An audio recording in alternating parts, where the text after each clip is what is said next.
Hoy en Cuba es presentado por Loyalty Underwriter.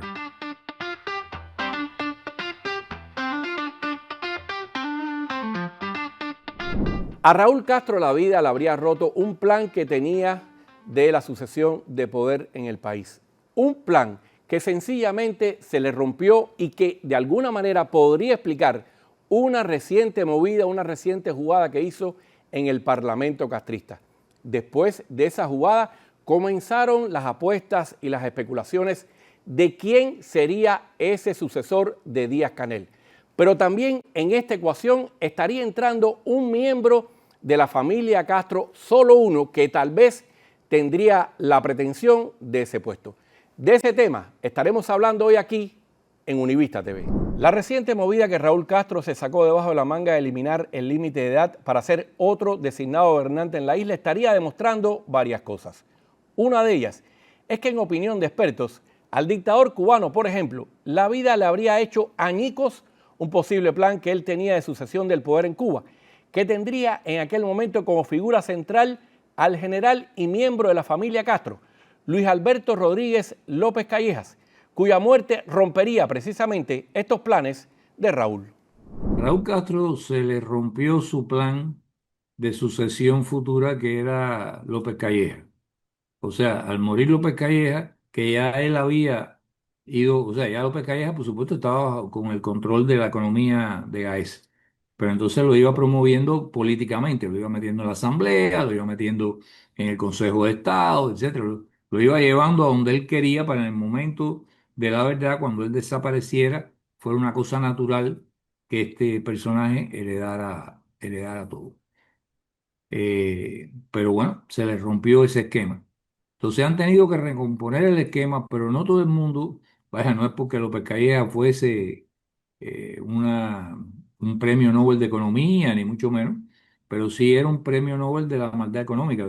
Si hubiera un premio Meyer Lansky, yo se lo daría a él. O sea, recuérdate que Meyer Lansky era el gran cerebro de la mafia siciliana aquí en Estados Unidos.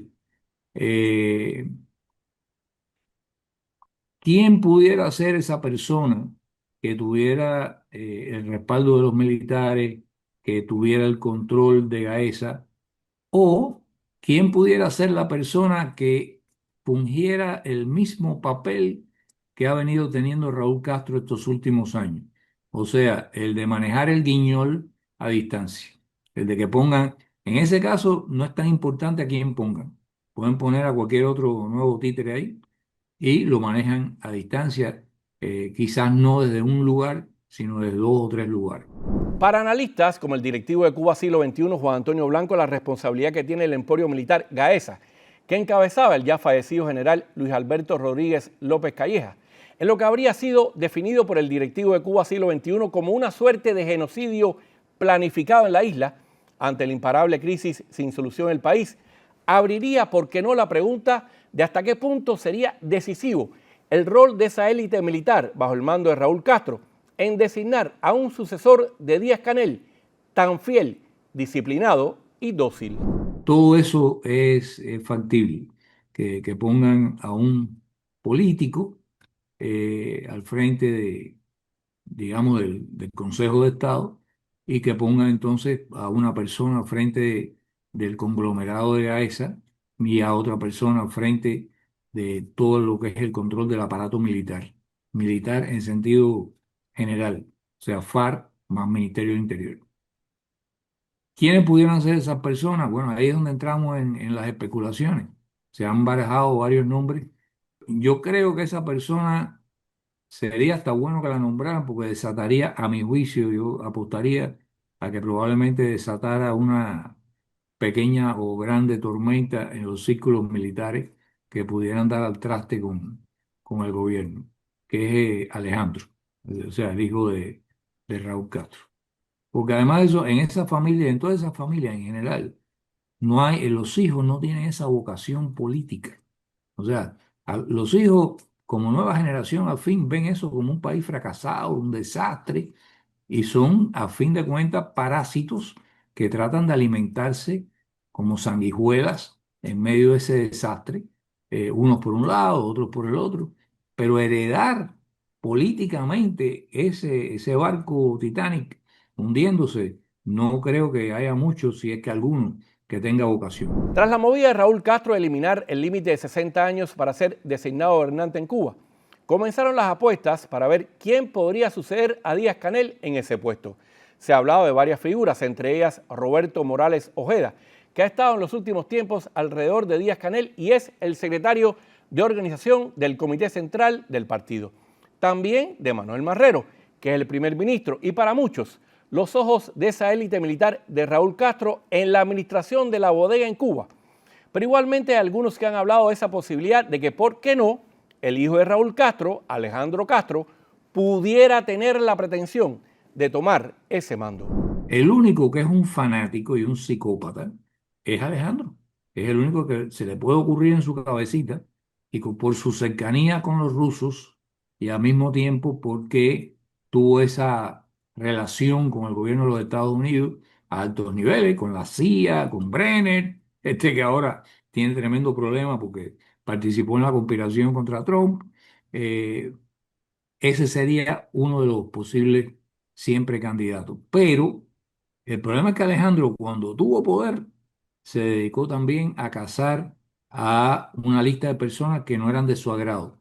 O sea, hizo la lista esa de personas que él consideraba fidelistas o consideraba no confiables. Ahí metió bueno, a Pérez Roque, a Laje, a Alarcón, a todo ese tipo de personajes civiles, pero también se metió contra Furry, contra el ministro, el que fue durante mucho tiempo ministro del Interior. Y cada una de esas personas,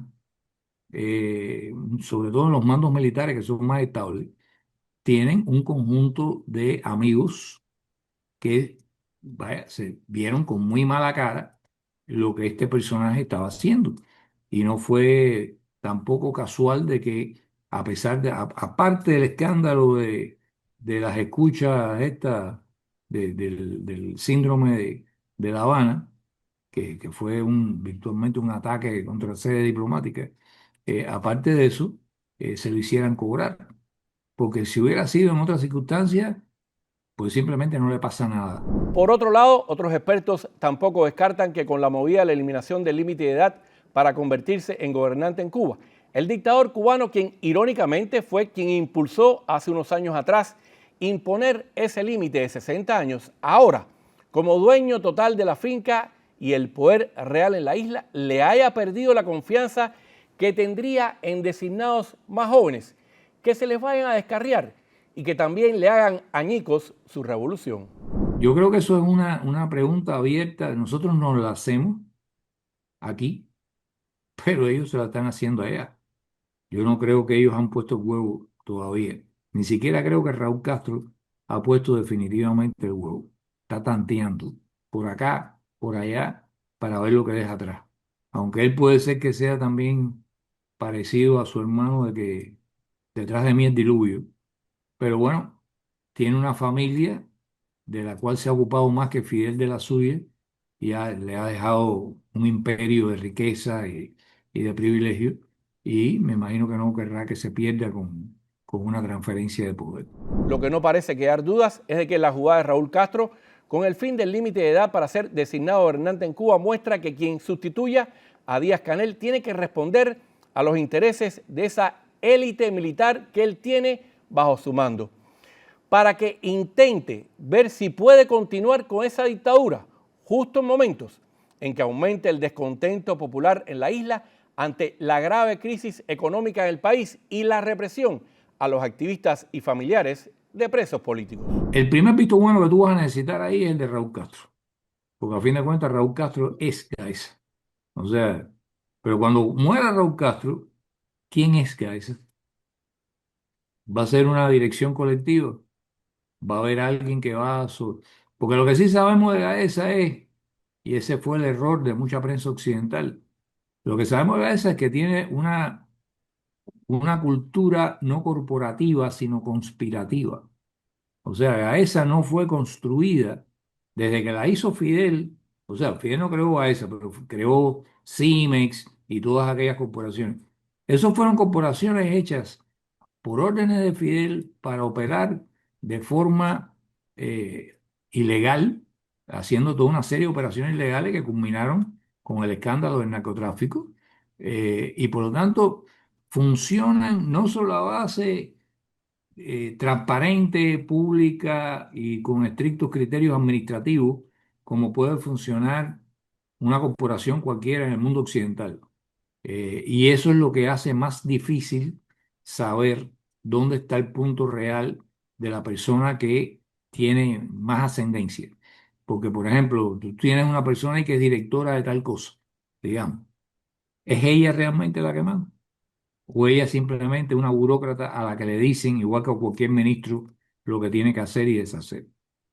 Entonces, mientras esas estructuras sean inspiradas por una cultura conspirativa, secreta, opaca, que no haya transparencia, yo diría que la consigna de transparencia, la exigencia de transparencia, es la más subversiva de todas las consignas que tú puedas lanzar hoy en Cuba. Por cierto, a Díaz-Canel le queda ese cargo hasta el año 2028. A él lo volvieron a designar para ese puesto en el año 2023, pero son 5 años más. De todas maneras, de aquí a ese tiempo, todo puede pasar en Cuba. Y precisamente el tiempo y la vida dirá la última palabra. Soy Rolando Nápoles y esto es Univista TV.